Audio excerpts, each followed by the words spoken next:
Welcome to studio 4 news. Karimnagar జిల్లాలోని పద్మనాయక కళ్యాణ మండపంలో కరీంనగర్ కాంగ్రెస్ పార్టీ పార్లమెంట్ అభ్యర్థి వెలిచాల రాజేందర్ రావుకి మద్దతుగా కరీంనగర్ పార్లమెంట్ నియోజకవర్గ గౌడ ఆత్మీయ సమ్మేళనం ముఖ్య అతిథిగా హాజరైన మంత్రి పొన్నం ప్రభాకర్, కరీంనగర్ పార్లమెంట్ అభ్యర్థి వెలిచాల రాజేందర్ రావు, మాజీ ఎమ్మెల్యే కోడూరి సత్యనారాయణ గౌడ్, ఇతర ముఖ్య నేతలు సమావేశానికి భారీగా హాజరైన కరీంనగర్ పార్లమెంట్ పరిధిలోని గౌడ సోదరులు. మంత్రి పొన్నం ప్రభాకర్ మాట్లాడుతూ ఎల్లమ్మ తల్లి ఆశీర్వాదంతో గీత కార్మికుని బిడ్డగా తెలంగాణ మంత్రిగా అయ్యాను. కరీంనగర్ కాంగ్రెస్ పార్లమెంట్ అభ్యర్థి రాజేందర్ రావుని గెలిపించండి, వారిని ఆశీర్వదించండి అంటూ కోరారు. కరీంనగర్ పార్లమెంట్ నియోజకవర్గ కాంగ్రెస్ కార్యకర్తలకు, నాయకులకు, ఓటర్ మహాశయులందరూ కూడా విజ్ఞప్తి. ప్రచారం ఈ రోజుతో ముగుస్తూ ఉంది. 13న పోలింగ్. ఈరోజు ప్రతి ఒక్కరు ఇప్పటికే ఇంటింటికి తిరుగుతూ ఉన్నారు. ఇదే ఊపును, ఇదే ఉత్సాహాన్ని 13 దాకా కొనసాగిస్తూ మనం తప్పకుండా గెలవాలి అనే కసితో పనిచేసేటువంటి విధంగా మీరు ముందుకు పోవాలని కోరుతా ఉన్నా. ఈ ఎన్నిక మన గెలుపు కోసమే కాదు, దేశంలో ప్రజాస్వామ్యాన్ని కాపాడడానికి, నియంతృత్వాన్ని వ్యతిరేకించడానికి, రాజ్యాంగాన్ని రక్షించుకోవడానికి, పైన జై శ్రీరామ్ అంటూ లోపల రిజర్వేషన్లకు రామ్ రామ్ చెప్పాలనుకునే బీజేపీని ఎదుర్కోవడానికి.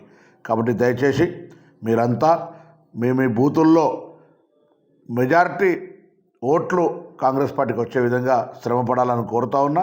మీరు ఇప్పటికే పార్లమెంటు స్థాయిలో అభ్యర్థిగా రాజేందర్ రావు గారు, నేను, గౌరవ శాసనసభ్యులు, పోటీ చేసిన అభ్యర్థులు, గ్రామ స్థాయి దాకా ప్రతి ఒక్కరం గట్టిగా ఎంత ఎండ ఉన్నా ఇబ్బంది అయినా కష్టపడ్డాం. ఈ 3 రోజులు, ఈ 72 గంటలు చాలా కీలకం. ప్రతిపక్షాలు అనేక రకాల కుట్రలు చేసేటువంటి అవకాశం ఉంటుంది. వాళ్ళ దగ్గర అనేకమైనటువంటి ఆర్థిక వనరులు ఉన్నటువంటి పరిస్థితి. వీటన్నిటిని అధిగమించి ప్రజాబలంతో మనం, ఎందుకంటే అధికారం వచ్చినాక 5 నెలల్లో చరిత్ర సృష్టించే విధంగా గౌరవ ముఖ్యమంత్రి రేవంత్ రెడ్డి గారి నాయకత్వంలో రాష్ట్ర మంత్రివర్గం, ఉప ముఖ్యమంత్రి బట్టి విక్రమార్క, పెద్ద నాయకులందరూ కూడా కలిసి మనం అనేక కార్యక్రమాలు, ప్రజా సమస్యలు పరిష్కరించినాం. అటు 500 రూపాయల సిలిండరే కావచ్చు, 200 యూనిట్ల ఉచిత విద్యుతే కావచ్చు, నా శాఖకు సంబంధించి, రవాణా శాఖకు సంబంధించి అత్యంత ప్రజాదరణ పొందినటువంటి ఆర్టీసీ మహిళలకు బస్సు ఫ్రీ కావచ్చు, 10 లక్షల ఆరోగ్యశ్రీ కావచ్చు, ఇవన్నీ ఇప్పటికే అమలు జరుగుతున్నాయి. రేపు చెప్పండి గట్టిగా గ్రామాల్లో, మనం కోడ్ అయిపోగానే రేషన్ కార్డులు ఇస్తాం. కోడ్ అయిపోగానే ఇప్పటికే నియోజకవర్గానికి 3500 ఇళ్ళు శాంక్షన్ అయి ఉన్నాయి. దాంతోపాటుగా కొత్త వాళ్ళు, అర్హత కలిగిన వాళ్ళకు పెన్షన్ ఇస్తాం. పాత వాళ్ళకు కూడా పెన్షన్ పెంచి 4000 రూపాయలు ఇస్తాం. మహాలక్ష్మి కార్యక్రమం ఇస్తాం. ముఖ్యమంత్రి గారు లక్ష్మీ నరసింహస్వామి ప్రమాణం చేసి చెప్పినట్టుగా రుణమాఫీ కూడా చేస్తాం. ఇది మన బాధ్యత. కాంగ్రెస్ 2004 నుంచి 14 దాకా చెప్పిన ప్రతి మాట అమలు చేసింది. అదే భారతీయ జనతా పార్టీ 2 కోట్ల ఉద్యోగాలు ఇవ్వలేదు, 15 లక్షల ఖాతాలు జమ చేయలేదు, రైతుల ఆదాయం రెట్టింపు చేయలే. టీఆర్ఎస్ పార్టీ డబుల్ బెడ్రూమ్ కట్టలే, 3016 రూపాయల నిరుద్యోగ వృత్తి చేయలే, రైతు రుణమాఫీ చేయలే, అనేక వాగ్దానాలు అమలు చేయలే. ఈ రాష్ట్రాన్ని అప్పుల పాలు చేసింది. ఈ అందరికీ తెలుసు.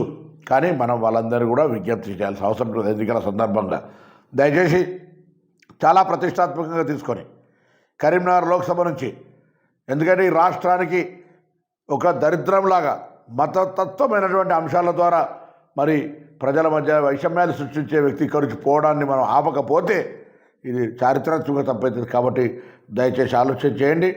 వీళ్ళు రేపు పొద్దున పొరపాటున గెలిస్తే రిజర్వేషన్లకు రామ్ రామ్ చెప్పేస్తారు. దయచేసి ఆలోచన చేయండి.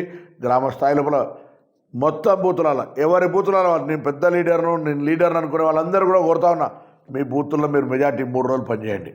మెజార్టీ తేవాలి అనే లక్ష్యం కొద్ది పనిచేయమని చెప్పి కోరుతూ, కాంగ్రెస్ అందరికీ అండగా ఉండే పార్టీ, అందరికీ న్యాయం జరుగుతుంది. మీరు మీ బూతులలో మెజార్టీ తెచ్చుకున్న తర్వాత రేపు అభివృద్ధి కార్యక్రమాలు కానీ ఇతరత్ర అన్ని రకాలుగా మీకు అందుబాటులో ఉంటామని మనవి చేస్తూ మీ అందరికీ హృదయపూర్వక నమస్కారాలు. మీరు తప్పకుండా కరీంనగర్ లోక్సభ సీటు గెలుపులో మీ పాత్ర ఉంటుందని ఆశిస్తూ మీ పొన్నం ప్రభాకర్. ఎన్ని నిమిషాలు వచ్చింది? దాన్ని 2 బిట్లు రెడీ చేసి 2-3 సార్లు రెడీ చేసి 11 పురస్కారం